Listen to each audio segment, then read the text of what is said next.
Hello children. Now let's continue the next part of the natural resources.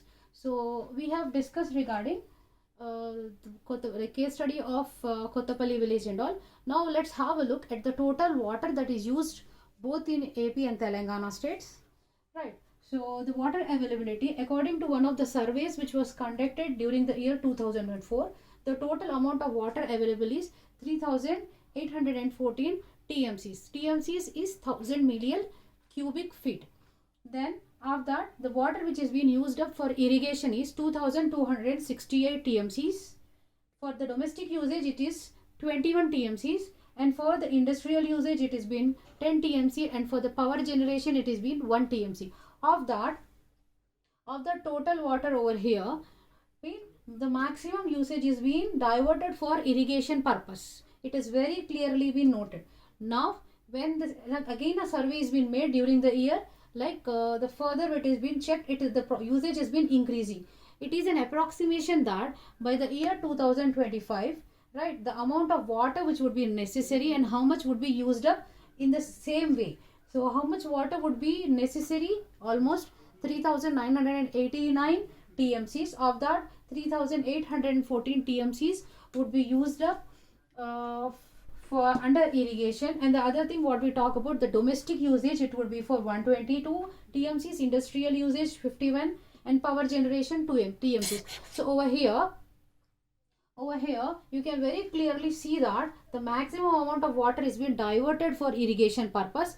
And another thing which needs to be considered, if that water which is being maximum diverted for irrigation purpose, it's being conserved and utilized in such a manner that major amount of water can be saved. Something like we spoke about water like storage structures or irrigation, drip irrigation, micro irrigation techniques. If all of them are applied, major part of the water can be conserved and water can be saved for the usage right now and also for the future generations.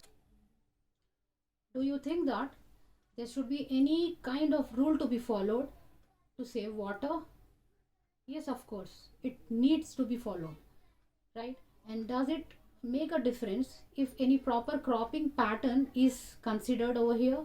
It will make a difference if a proper cropping pattern, the way of utility of water, if it is being taken care, a major part of the water can be saved.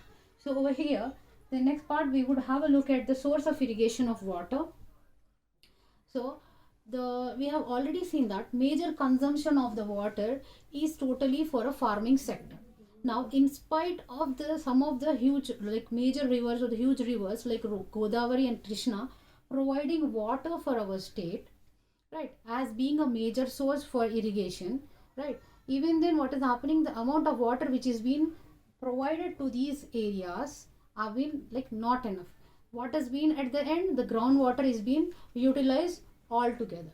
Now is it really important to recharge the groundwater sources over here? And why are the rivers failing to benefit the state to an extent that they should have been? So we would not have depended upon groundwater. What could be the reason over here? The reason, when these rivers, when they start passing towards the different states, either they are not been diverted properly, or the utility of the water into the before states is being excessive. As a result, when it is being left, amount is being very much reduced over here. So this also could be one of the reasons. Since the groundwater resources over here are getting depleted very much at a faster rate, what alternatives can we take? So we've already said River Godavari is failing to provide water for the projects like Sri Ram Sagar project.